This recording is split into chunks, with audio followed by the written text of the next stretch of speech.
How's it? Welcome back. So I just finished doing my first ever live in-person podcast with someone in a long damn time. I was thinking this was like only the second time I've ever done that, but after thinking about it more, it's actually the third time, although the second time I did it out of these 3 tries, it was like a really short segment. So like the first time I was ever on one, I got super lucky. This is like right after I started my channel, right, to be on Daniel Ipa's Cool podcast.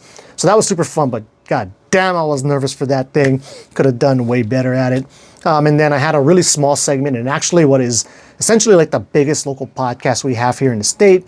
It was called Hawaii Verse back then with Kamaka, but now it's called Keep It Aloha. So that was super fun. I feel super lucky to have been able to have a small segment on there. And then today I just did the show with Chris from the Real Relationship Method podcast. So that was super dope. However, man, time was so short.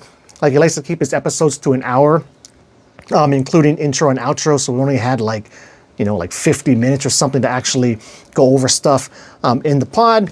So I had a lot more I want to say. We got to do a round 2, man. I could say a lot more things on it. But anyway, when we were prepping for like a couple of days ago, he put out a post in his story saying, oh, Matt from Lucid Explorers is coming on. If you have any questions about dream interpretation, send them in. And so I saw that. But what I really should have done is I should have messaged him and be like, man, I don't do much of any dream interpretation on the channel. So I thought I would share a little bit about that, even though it's a bit too late because, we just shot the episode. But when it comes to dream interpretation, I do think there is some usefulness to it. Like, I don't think it's just completely like pointless and there's no reason to do it.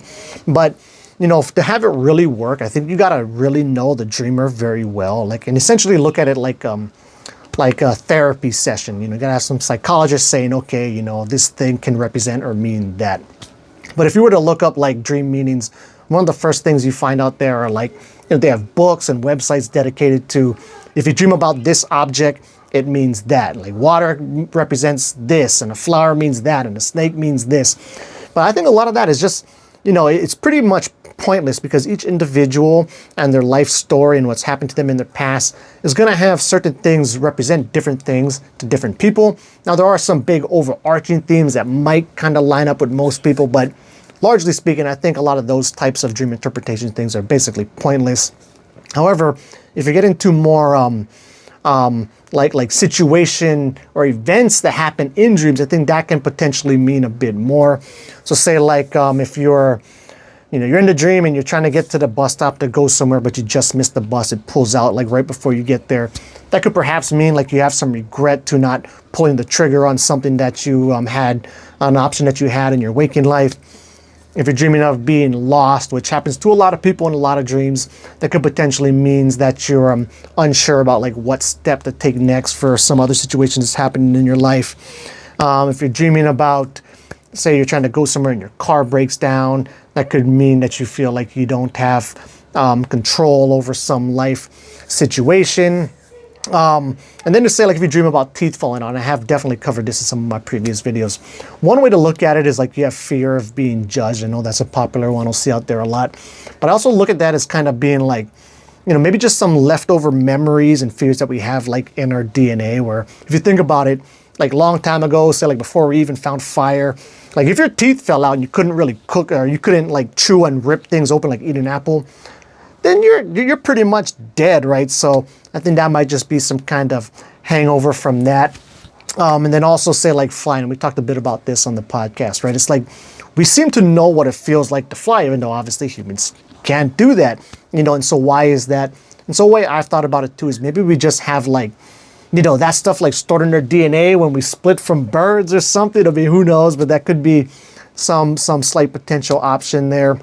And then kind of related to that too is, say like if people say they dream of their past lives, right, or something along those lines, which generally speaking, I'm sure anybody watching my channel knows that I pretty much don't believe in that kind of stuff, but I do try to leave that door cracked open to it being potentially possible. So maybe, if the whole teeth thing and flying is stored somewhere in our DNA, maybe we do have stuff stored like in us through our ancestry that, can somehow link up to some past life or some ancient great dead grandfather that has some memories that seep to you through some really crazy fancy means. But anyway, just something I thought I would throw in there really quick.